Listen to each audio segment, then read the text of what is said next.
I wanted to be capable of everything and anything. And to me, a body that worked perfectly was the answer. But that's not the truth.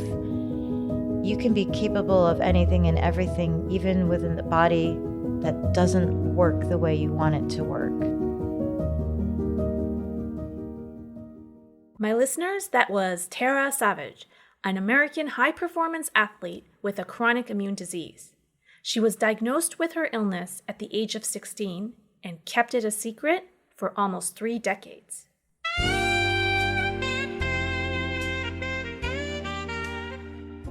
This is episode 4 of the X Perspective podcast, and I'm your host, Raj. In this episode, Tara shares how her personal growth required her to truly embrace her imperfections, including her illness.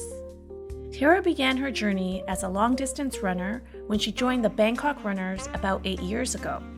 At the time, little did she know that the community and running would provide her with the courage to truly accept her illness. Now at 47 years of age, she continues to run in challenging races despite her illness. Last year alone, Tara completed several races, including a difficult 100-kilometer race through the jungles of Vietnam. She would end up winning first place in the women's race. I want you to come with me, and let's dive into Tara's journey of self-acceptance. But first, let's find out what motivated her to run a race in Vietnam that would leave her covered in mud, leeches, and even bee stings. I heard that there were very few finishers. I heard it was extremely difficult. So I recognized that, this race is about grit. This race is about mental strength. I got that. I can do that. So that's why I wanted to sign up. If there was only one female who finished, I wanted to also be one of those female finishers. So that's why I signed up for it. Awesome. And you did end up winning that race, yeah. Right? I want to talk more about the impact the running community and your running has had in your life. But before we dive into that, let's go back 3 decades and talk about what you were diagnosed as when you were a teenager. Okay. Well, it was a very rough go, but when I was about 16, I was diagnosed with Crohn's disease, which is an IBD, so an irritable bowel disease. And it was months of me ignoring the very blatant symptoms. And it's debilitating. Eventually, you wind up in the emergency room because if you ignore it, your body will obviously give out. But I was in the hospital and I saw doctors and I went on meds. And the problem is with IBD, they don't have any answers. So they just experiment with you. And they never give you answers as to why it happened, what you can do, what medicine is going to work.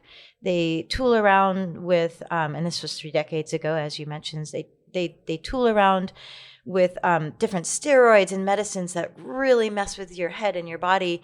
And then they send you to school at 16 years old. Some of the medicine made me worse off than I actually was. You and I talked about it a little bit, but if that wasn't enough of a traumatic experience, I wound up being met with some opposition, or at least people who were really insensitive to the whole experience. I don't know if they didn't know any better or if they were just ignorant or rude. I'm not sure. You jumped into telling me about how you felt embarrassed being imperfect. Yes, and it's, obviously a very sensitive part of your body. It's your gut, and you can't, it's not like I could explain it. It's not like I could say, well, this happened because my doctor had no answers for me. I was embarrassed about it. People made me feel like you have a disease, you don't have any answers for it. Ew, go away. So I just hid it. I pretended like it wasn't there. Can you just elaborate on why did you feel the need to be perfect at that time? Why couldn't you accept your disease? That's an exceptionally good question. I think I have really high standards for myself. I am an only child. I don't have any brothers or sisters, and I think I've always set myself not necessarily on a pedestal, but I want to achieve. And having a disease that has no reason behind it, to me, just sets me back so many steps. Like, oh well, actually, you're not as perfect as you think you are, and you can't achieve what you think you can because you have something wrong with your body, right? This thing could kill you, and I can imagine as a teenager. it's a lot to no pun intended, but there's a lot to digest as a teenager to like to take on this disease, and then for your doctor to say, well, sorry, I don't have any answers for you. I wound up in arguments with my doctors. I wound up leaving one doctor because I was so unhappy with his quote unquote care that I said I demanded my paperwork, and I walked out of his office with my paperwork in my hands to see another doctor. It was a really tough go. I was driving myself to the hospital by myself, crying, listening to Tori Amos on the way, like wondering why my body was in shambles. Why can't I be complete, like a complete person? And I think that's what it boils down to, is I didn't feel complete. My body was a mess. And I didn't have any answers as to how I could put it back together. And I know that for almost 30 years, you kept the illness a secret. Yes. Except from your husband. And why is that? There's one little step I think I didn't mention, and that's at one point I was so fed up with the meds that they were giving to me back and forth. Oh, let's try this, that I said, enough. I'm going off your meds. And they said, haha, good luck. I mean, that's legitimately what they said to me. And it worked. I went off the meds completely and I got better. And then because of that, I was able to say, oh, I don't actually have this. I'm fine. It did come out eventually to, my boyfriend, then / fiance, then eventually my husband. Of course, it had to come out because I had a flare up after the birth of my first child. Why did you want to keep it a secret for 30 years? I want to assume that I can achieve anything I put my mind to. But when you have a physical ailment that you have no control over, it gets in the way. And I don't want anything to get in the way that I can't control. And this is something that when it gets in the way, it's a mess. IBD is full on. I mean, it sent me into the emergency room with heart failure at one point. And I wasn't ready to admit that to the people around me. I wanted to be capable of everything and anything. And to me, a body that worked perfectly was the answer. But that's not the truth. You can be capable of anything and everything, even within the body that doesn't work the way you want it to work. And we'll get into that, but let's go back 3 years. Okay. You had a radical mind shift 3 years ago. You came out and told people about your disease. Yeah. What happened exactly? As you know, I joined the running community when I was splitting up with my husband and I was going through my separation, and I started running seriously. So I was running and I found a new community and I found a group of people who were accepting me better. And I started getting really serious into my running. But I also realized that I needed emotional help. I needed to unlearn and relearn a lot. So I wound up in some serious therapy for a couple of years. And the therapy was absolutely phenomenal. We hit all the topics we needed. We made the progress that I needed to make. And so through that, I realized I am who I am, that I'm not the type of person that everyone's going to understand, and that's okay. And I'm not the type of person that everyone's going to like, and that's okay. And then I realized that, if I'm really going to be honest with the people around me, and I want them to, if I want real friends, if I want people to really accept who I am, I have to be 100% honest with who I am, and that includes my physical imperfections, and that includes what's wrong with my body. And so, I'll cut to the chase here. I got into the World Series, which is UTMB in France. So it's a 100-mile race through France, Italy, and Switzerland. 10,000 meters of elevation, about 170 kilometers of running through the Alps. And I had a flare-up right beforehand. And so I got put on these, a massive load of antibiotics right beforehand, which takes its toll on your body. That's no fun. And then I went into UTMB and I struggled. I finished. Hey, I hit my goal. I got it done. Nice. I did something incredible. And I'm super proud of it. But people asked me what happened. And I was like, what do you mean what happened? I finished. I'm pumped. Aren't you pumped for me? I'm pumped. And it's like somebody actually said to me, yeah, but you were below your potential. And that's when I said, yeah, actually, you're right. I was. I mean, congratulations would be nice, but okay. Yes, I was. Yes, you're right. You're right. I was below my potential. I actually know I can perform better. What happened is, here's the reality. I have IBD and I had a flare up. That's when you first came out? Yeah. And told people? Yeah. That's when I really came out. That's when I went totally public. You mentioned 3 years ago. Yeah, I did start to tell colleagues then, because I would bump into them at the hospital, right? Tara, what are you doing here at the hospital? Oh, okay. Well, I would start to talk about it. Okay, so to your running community, you told them after that race. In my running community and just on my social media, I finally wrote my race wrap up. So I read a race report, and I said, yeah, here's the deal. This is what happened. This is why I didn't perform as I had planned. And I just came out with all of it, just in this massive platform for everybody to see. Where did you find this courage to finally speak up and say this on social media? Like, what did it for you? Because my body did what I wanted it to do. Like I finished UTMB. Like I finished this huge race that so many of my very good friends have not been able to complete yet. It's incredibly hard.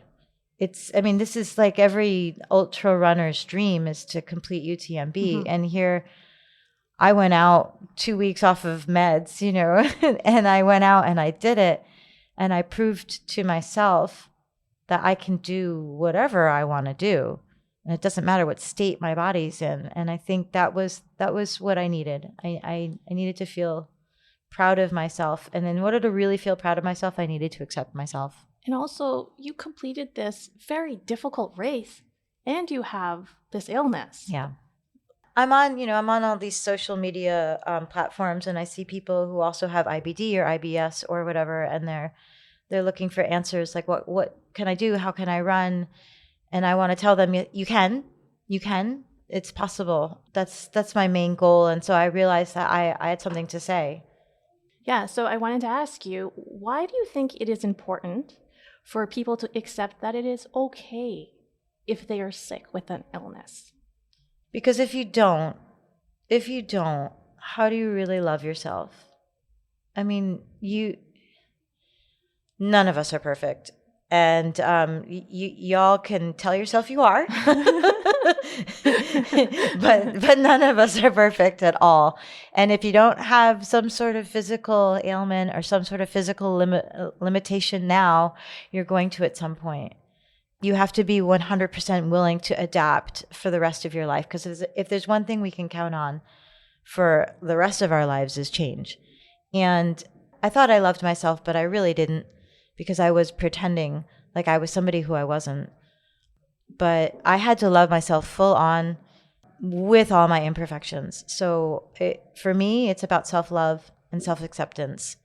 Yes. And how can you love somebody else? And how can you grow? And how can you, get out of your comfort zone and become the person that you want to be if you don't actually love yourself and accept your limitations? Exactly. And you're a mom, right? You want to set an example. How do you do that if you can't do it yourself? Right? Pretend you're somebody else. That's right. Exactly.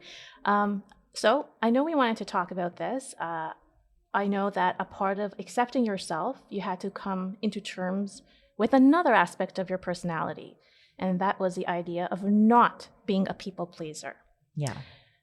Do you think that this mentality of being a people pleaser was connected with your need to be perfect? Yes, big time. Wow, good connection. Yeah, I would say definitely. And I still have that anxiety. I still have that part of me that feels like I have to please people. It's two gigantic parts of my personality. One part is the forget it. I don't really care. And then there's the part of me that's like, oh, but I want to do a good job and be a good person. And I want everyone to see me as a good person. And then somehow or another, these two big portions of my personality have to mesh together to create, who I am. But the people pleasing had to stop because it was really getting in the way of pleasing myself. And it all goes back to self-love. Like if I'm spending all of my time caring about what other people think of me, like then I'm actually not tending to my own needs. Also, you're giving people the power. Yeah, that's true. That's true. Where's my power when I'm giving it away to somebody else? Yeah, that's a good point. So Yep. it was through therapy you finally were able to come to terms with this idea in Yep. your personality, like no more people pleasing. Yeah. It's a difficult one because, I think to some degree almost everyone does it. Yes. I don't necessarily want to say we're raised to be that way, but I think we are. I mean, it's be kind, be polite, and where do you draw the line? Where's the boundary? And I think that's part of growing up is learning boundaries and barriers, and that's what I needed to go through big time. Is there anything else you wanted to add about people pleasing? I think I mentioned it before, just that it took me I thought I needed to have the personality that everybody liked, and then I realized that actually I don't. That's not who I am. I'm not the type of person everybody will get and understand, and that's fine. That's okay. Not everybody's like that, and not everybody's going to like me or understand me, and that doesn't change my value of it doesn't change the value of who I am and what I do and what I have to say. And you know what? We're about the same age, and I think it's with age and experience you realize, hey, not everyone's gonna like you, and some people will love you, and that's just how life is. Right, and then you have to you can turn it off, right? You can listen. Like I don't mind. I'm very open minded to listen to what other people have to say, because I do understand. Like sometimes I do need to hear it. I do need to hear what I can change, and it can be really constructive and helpful. But sometimes I'm like, nope, okay, you're cut off. Bye. and I found that so helpful and so empowering to just say, no, I don't need to listen to you tear me apart. Who are you? Yeah, especially if you haven't been in the same arena. Let's say you're not a runner and then someone's criticizing you about running. Well, yes. You got to take their advice with a grain of salt. Yeah. Right? Yeah. So I'm happy with who I am, and I'm okay if people don't get who I am. They don't have to. It's okay. And I know you've touched on this, but let me ask you again. What do you want to say to people who cannot accept their imperfections or illnesses? How can they find the courage to accept themselves? I think it's all about looking deep inside of yourself and seeing if you really want to grow. Self-growth is, I think there's only 2 points in life, really. One is self-growth. I mean, and this is something you're going to go through, in your 40s and your 50s and your 60s and your 70s, and when you make it to your 80s and 90s, off you go, self-growth. You can rely on that, and that is your goal. You have to just keep growing, in all sorts of ways, emotionally, mentally. That's one of the massive roles in life. One of the main reasons we live. The other one, personally, I think the only reason we're here is to love. That's it. So self-growth and love. That's the only things we're actually really meant to do. So if you have those in mind, that gives you the courage. I think but you can't have self-growth if you don't accept who you are. Mm-hmm. So like whatever it is that's inside of you that's broken, mm-hmm. whether that's physical or emotional, mm-hmm. it's okay to be broken. That's where the light shines in, isn't it? Right? Those broken sections, the light can come through there. Mm-hmm. And I think if you don't accept your broken bits, you can't put the pieces together exactly to become whole. You first have to recognize them, and then you can work towards building yourself again. Yeah, and okay. we're all broken. Let's be honest. In one way or another. Yeah. Okay, now let's talk about your running. Okay. I know you mentioned it a little bit, but let's get into it a little bit more. Yay. How has the running community here in Bangkok played a significant role in your journey to self-acceptance?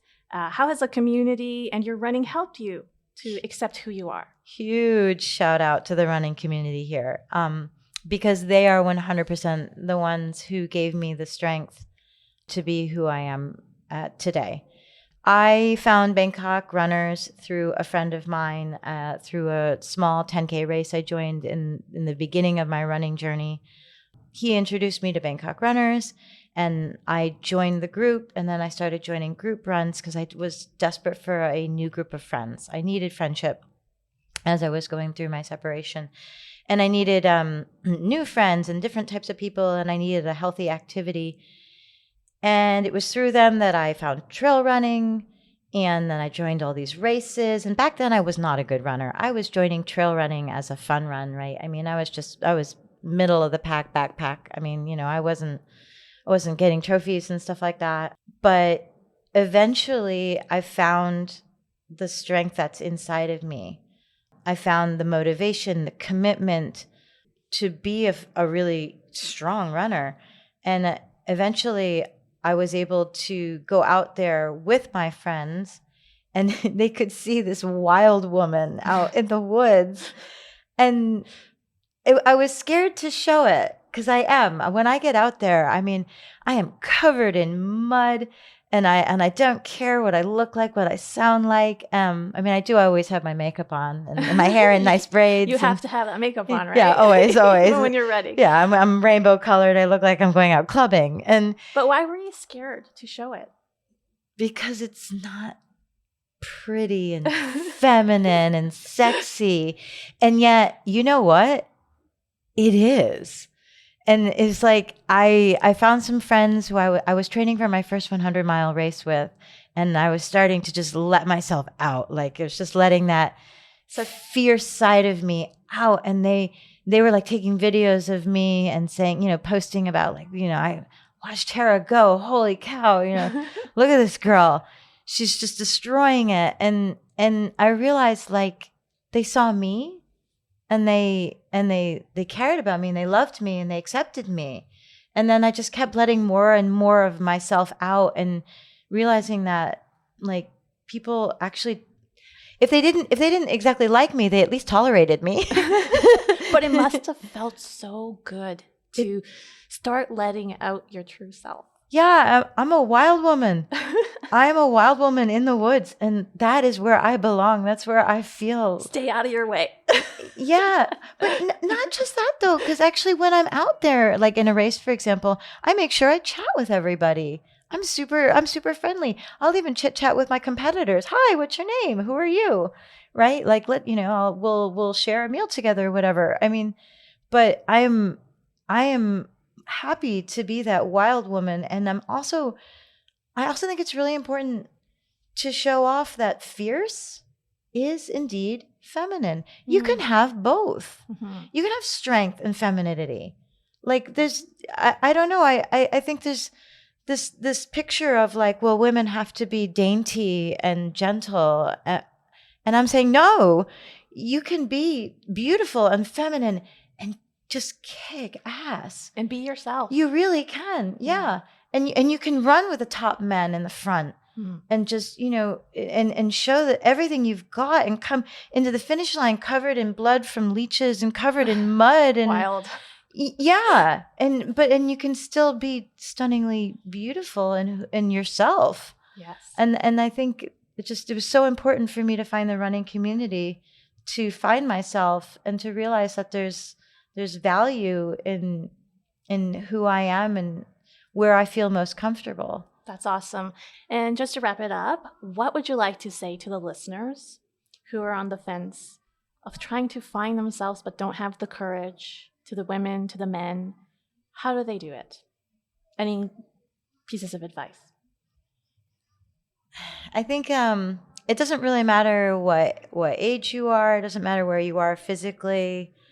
Maybe you want to just start running, for example, or you want to start writing a book, or you want to start a new career. It doesn't matter where you are, but at the end of the day and at the end of your life, you have you and you only.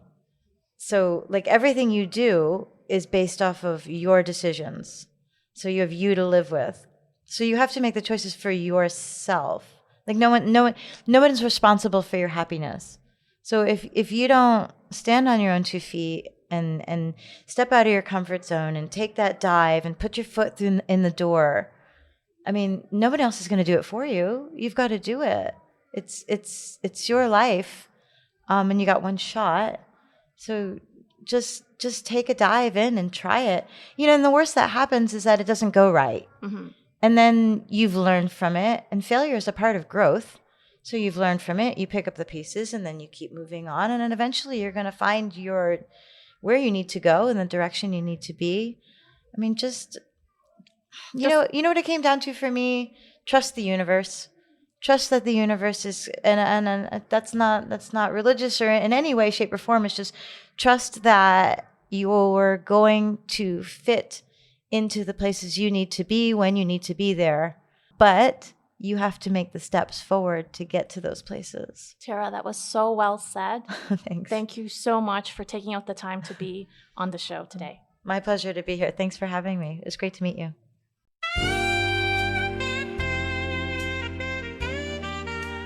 Whether we admit it or not, there are aspects of our physical self and personality we may not like or want to accept. In Tara's case, it was her illness as well as her tendency to be a people pleaser. I believe it takes courage to truly accept yourself as you are, without the fear of judgment from others. My listeners, are there any aspects of yourself you are presently not embracing? I want you to really think about it. In the meantime, I would like to thank you all for your attention and time. If you haven't already, please follow us. You can find the X Perspective podcast on Spotify, Apple Podcasts, or on your favorite podcast platform. I would love for you all to join our growing community. Thanks again for listening, and see you in episode 5.